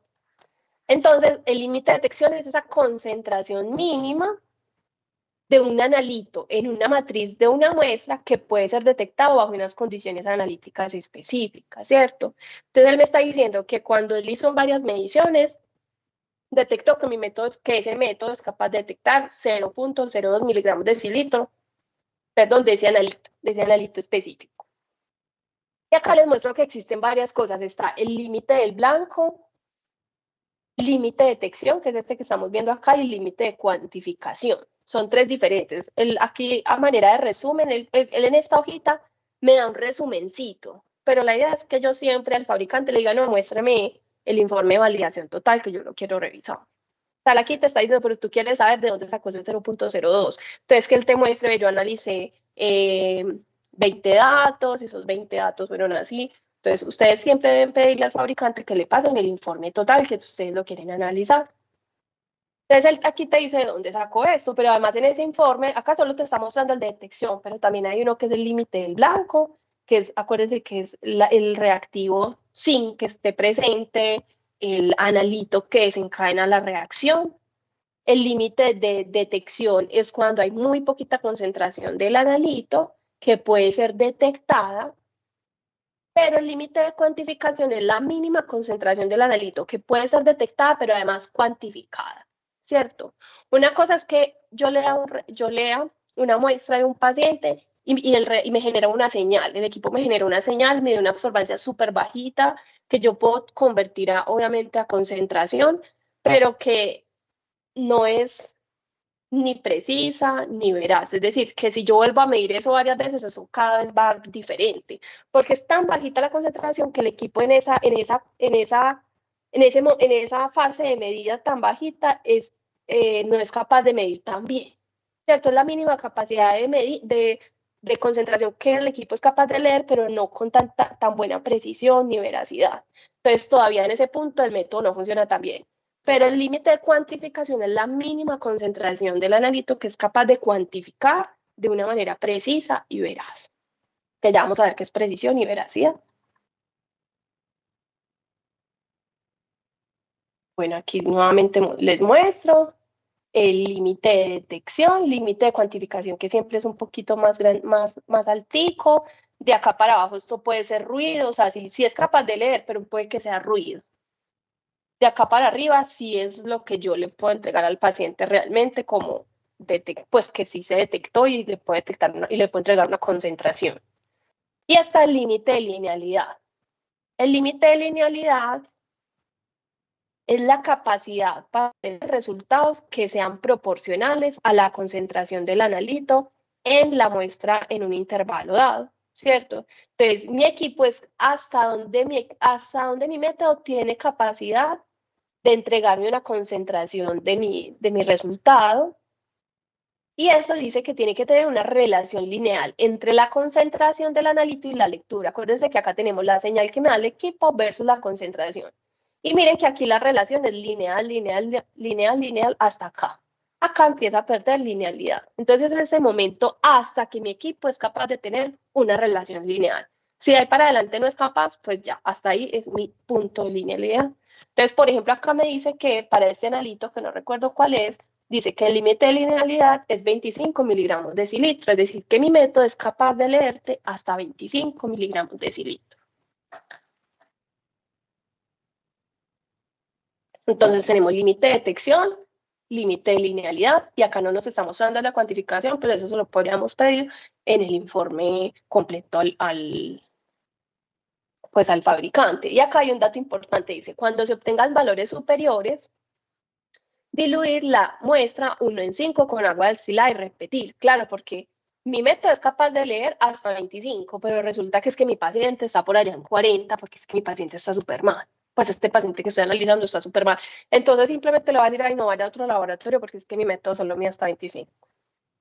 No, ¿cierto? Entonces si mi paciente dio un resultado por allá, el equipo sí me va a arrojar un resultado, él va a ser capaz, pero no es confiable ese resultado porque por allá ya perdió linealidad. Entonces yo lo que hago es diluirlo hasta que me llegue a un ranquito por acá, pues más o menos, usted dice, bueno, si me dio 40 y mi resultado está en 25 milímetros de linealidad, lo voy a diluir más o menos a 20 miligramos decilitro, más o menos. Vuelvo y leo, él me va a dar, listo, más o menos 20, y ese resultado lo multiplico por el factor de dilución, en este caso lo multiplico por 5, para poder decirle al paciente cuánto tenía. Está también la precisión. El fabricante me dice, me da un indicativo de precisión. ¿Qué entienden ustedes por precisión?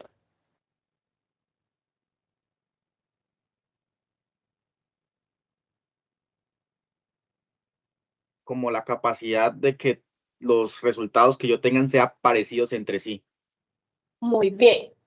Entonces, que yo me di un resultadito y me dio 10, el otro me dio 11, el otro me dio 10.5. Entonces, mi método está siendo muy preciso. Mientras que si yo mismo mido la misma muestra y me dio 10, 15, 20, 5, es muy imprecisa.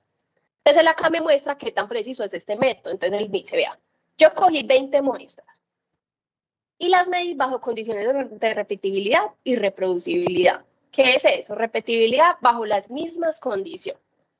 Y reproducibilidad varía algunas condiciones, por ejemplo, varía los días. Puede ser que fue el mismo analista, el mismo equipo, la misma pipeta, pero lo hice en días diferentes. Puede variar cualquier condición. Entonces medí 20 veces y cogí una muestra que tenía una concentración de 5 miligramos y otra de 8.22. Las medí 20 veces. Acá pues me muestra simplemente las dos unidades. Las medí 20 veces, saqué mi media, mi desviación estándar y mi coeficiente de variación. Acuérdense que el coeficiente de variación es la desviación estándar sobre la media por 100. Y el coeficiente de variación me dice que tanto variaron los resultados. Entonces me dice aquí que me dio 0.4% o 0.5%. ¿Listo? Me dice, pues me dieron estas dos. Y además te dice que también cuando lo midió en condiciones de reproducibilidad, le dio 2.1% a esta concentración y 1.9%. Entonces ahí le muestra la precisión.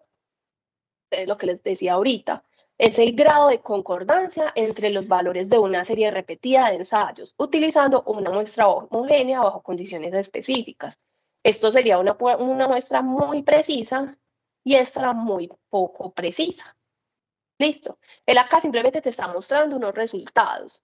¿Qué es lo que usted tiene que hacer? Acuérdese que usted cotizó 3, le mandaron 3 datos, es comparar cuál de los 3 es más preciso. ¿Será más preciso el que tenga un coeficiente de variación más bajito o un coeficiente de variación más alto?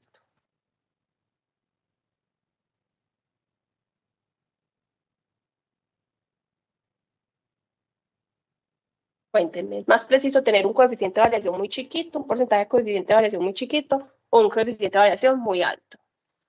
Bajito, cuando el coeficiente de variación es más bajito, significa que no varían mucho los resultados entre sí. Súper bien, entonces voy a elegir también teniendo en cuenta ese datico. Lo otro es la sensibilidad. La sensibilidad es la capacidad de un método analítico. Bueno, hay varios tipos de definiciones de sensibilidad, pero acá me voy a referir a esta definición que les estoy mostrando acá. La capacidad de un método analítico de registrar ligeras variaciones de la concentración. Es decir, cuando medio varía la concentración, él genera una señal muy grande. Eso es muy bueno. Entonces, mayor señal a concentraciones muy pequeñas. Entonces, también el fabricante me dice cuál es la sensibilidad del método. Entonces, por cada miligramo de cilindro de ese analito, mi equipo varía 33.3 miliabsorbancias. Eso es como el cambio que está generando el equipo, la señal, por cada miligramo de cilindro, por cada cambio de ese analito en el equipo. Eso es otra característica metrológica que me muestra el fabricante. Y la última es la veracidad. Ustedes por veracidad.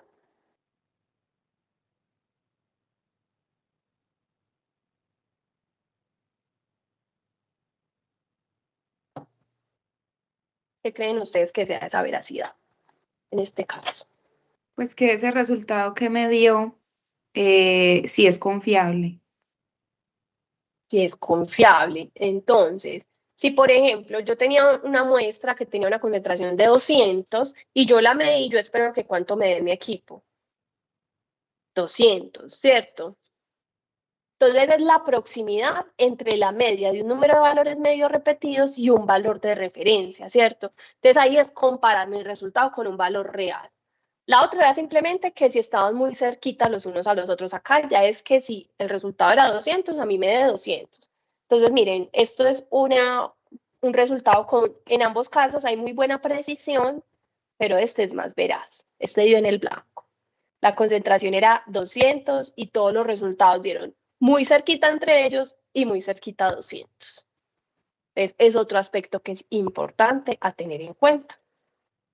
¿Cómo me muestra el fabricante esa información? Me dice, este ensayo, bueno, ellos lo que hicieron, el fabricante, en la mayoría de casos, que lo vamos a ver, comparan su método con otro método. Entonces, ellos dicen, ellos cogen unas muestras y las miden con su método, con el que ellos están desarrollando de glucosa. Y lo comparan con otro método. Entonces miden sus muestras por este método y las vuelven y las miden por otro método que va a ser el método de referencia. Que lo ideal es que sea un método de igual o mayor jerarquía metrológica, que sea un método con muy poquita imprecisión. Entonces deben ser pues adecuados pues como la comparación. Luego ellos grafican su resultado en este caso, por ejemplo, en X pone el resultado que fue comparado con un método comercial similar al X, que sería el de referencia. En este caso midieron 62 muestras y vieron que la concordancia era del 0.99, es decir, casi que es perfecta, una concordancia de 1 es perfecta, entonces de 0.99 es muy buena. Es decir, ¿qué me da a entender eso? Que cuando por mi método, pues por el método del fabricante, la concentración dio 100, el resultado real era 100. Entonces hubo una correlación muy buena. Ese es un aspecto que debemos tener en cuenta, que sea una correlación muy cercana a 1. Y acá me muestra pues la ecuación de la recta, cómo le salió. ¿Qué tenemos que tener en cuenta al momento de analizar eso? Entonces, lo que yo les decía aquí, miremos aquí que en el eje Y está mi método, pues este que estoy mirando si voy a comprar, o el que ellos analizaron o el que ellos produjeron. Y en el X está el método del otro fabricante, el otro método con el que ellos se están comparando, que sería el método de referencia. Ellos empiezan a mirar si aquí me dio uno, cuánto me dio por allá y así sucesivamente. Este es solamente pues un ejemplo, no le presten atención a la gráfica que no aplica. Pero entonces ellos empiezan pues como a mirar esa relación y sacan la ecuación de la recta. Entonces acá vamos a ver el resultado de la recta, de la ecuación. Lo ideal es que el intercepto sea lo más cercano a 0 posible y la pendiente lo más cercano a 1. Entonces miremos acá. Lo que hacen acá simplemente es como para mirar si hay una correlación. Sí, pues como para mirar como desde el punto de vista clínico esa veracidad que encontraron en esta prueba. Tenemos acá, Y es igual a mx más b, donde m dio 1 y b 5.35. Entonces lo que hacen aquí simplemente es reemplazar. Si el valor verdadero, que es x, es 120, ¿cómo daría por y? Entonces acá simplemente reemplazan 1.037 por 120 más 5.35 dio 129.8 miligramos de decilitro. Entonces, si por el método de referencia da 120, según esta ecuación de la recta, por el método que estoy comprando, que voy a comprar o que estoy analizando, daría 129.8. Es una diferencia de 9 miligramos de decilitro.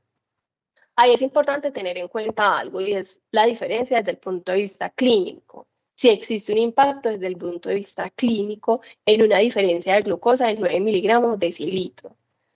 En este caso, sí. En este caso, por ejemplo, tener una glucosa de 120 es tener una prediabetes, pero tener una glucosa de 129.8 es tener una diabetes. Entonces, la diferencia de 9 miligramos de decilitro entre esto que nos está mostrando el fabricante, pues acá simplemente fue un ejemplo, porque acá no nos está mostrando eso, esto fue un ejemplo que puse así como más grande, pues como para mostrar una diferencia mayor. Si vemos acá esto, vemos que definitivamente el cambio es muy grande y puede tener un impacto clínico relevante. Entonces, cuando estemos comparando entre varias casas comerciales, miremos bien esto. Si realmente la diferencia entre un método y otro es tan grande que pueda tener un impacto desde el punto de vista clínico. Listo. No sé si tengan dudas, preguntas. Cuéntenme si se generaron dudas y preguntas. De todas formas, bueno, esto les va a quedar grabadito y en el instructivo, en la guía, perdón, de materiales de referencia, de selección de estuches comerciales, perdón, en esa guía les va a explicar como cada uno de estos puntos con algunos ejemplos. Y mañana vamos a hacer un taller que no es evaluativo, va a ser un taller más formativo en el cual podamos aprender a interpretar los instructivos y vamos a hacer un ejercicio para que ustedes seleccionen entre dos estuches comerciales cuáles elegirían y por qué. Y finalmente, pues aprender a entender estos instructivos de preparación de materiales de referencia. Y también vamos a tener quiz mañana, ya la profe les mandó pues como toda la información sobre los diferentes laboratorios de esta unidad. Me cuentan por si tienen alguna duda, alguna inquietud al respecto. ¿No? No, profe, no. Listo. Bueno, muchachos, entonces hasta mañana. Que tengan un feliz resto de día. Muchas gracias, Chao. profe. Que estén bien. Feliz día.